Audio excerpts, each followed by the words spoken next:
Actualité immédiate avec ce navire, l'Ocean Viking, qui est en train d'accoster ce matin au port de Toulon avec 230 migrants à bord. La droite, l'extrême droite crie au laxisme. Est-ce que la France, en cédant à l'Italie hier, n'a pas envoyé un mauvais signal? La France a pris ses responsabilités et la France fait preuve d'humanité. On a un navire avec 230 migrants, 57 enfants, parfois dans des situations sanitaires, humanitaires très graves. Donc on a aussi respecté le droit international. On les accueille. Ils ne rentrent pas légalement sur le territoire parce qu'ils sont aujourd'hui dans un centre où après la majorité va repartir, les 2 tiers va partir dans d'autres pays européens, à 9 États, l'Allemagne et d'autres qui ont accepté de les reprendre. On va examiner leur demande d'asile. Ceux qui n'ont pas vocation à rester sur le territoire partiront. C'était notre responsabilité, mais je pense qu'on peut être très choqué par ce qu'a fait l'Italie.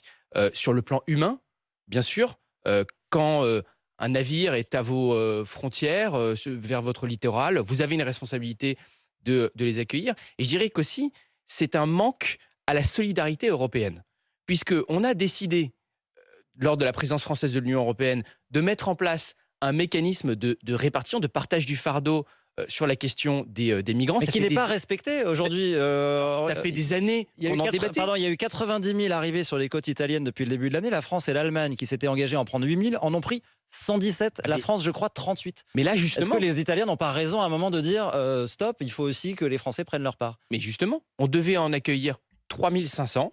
Eh bien, nous avons suspendu l'application de cet accord. Gérald Darmanin a décidé d'envoyer 500 policiers à la frontière italienne pour empêcher l'arrivée. Donc, c'est l'Italie aussi qui sera perdante. Ça faisait des années qu'on avait des négociations très difficiles au sein de l'Union européenne, parce que vous le savez, il y a des philosophies différentes sur cette question de l'accueil des migrants, depuis notamment la crise migratoire de 2015. Il faut reconnaître qu'à une époque, les Italiens se sont sentis un peu seuls face à ce sujet. C'est pour ça que la France avait fait des propositions, qu'on a réussi à trouver un accord. Aujourd'hui, probablement pour des raisons politiciennes, l'Italie de Meloni refuse de prendre ses responsabilités.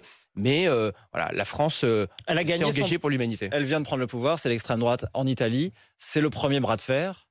Elle a gagné le premier bras de fer. Non, je ne crois pas qu'elle l'ait gagné, déjà, parce que je pense que quand on fait preuve d'inhumanité, on ne gagne rien sur le plan moral. Mais je dirais que à long terme, si ça veut dire que l'Italie est isolée, si ça veut dire que on ne respecte plus les accords de solidarité qu'on avait décidé de mettre en place au niveau européen, et donc avec ces 500 policiers à la frontière, je ne pense pas que l'Italie soit gagnante. Donc elle a peut-être fait un coup politique, mais à mon avis qui ira contre les intérêts aussi de la population italienne. Est-ce que